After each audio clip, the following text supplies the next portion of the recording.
क्या ईरान ने master stroke चल दिया है?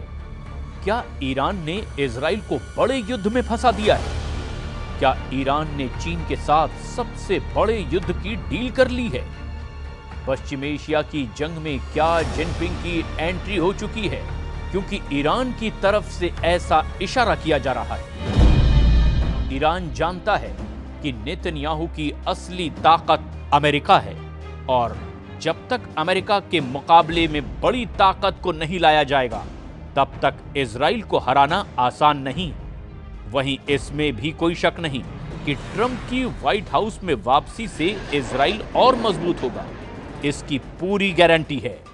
ऐसे में पश्चिम एशिया में इजराइल और अमेरिका पर लगाम लगाने के लिए ईरान ने प्लान बी पर काम करना शुरू कर दिया है और इस प्लान बी का मतलब है शी जिनपिंग।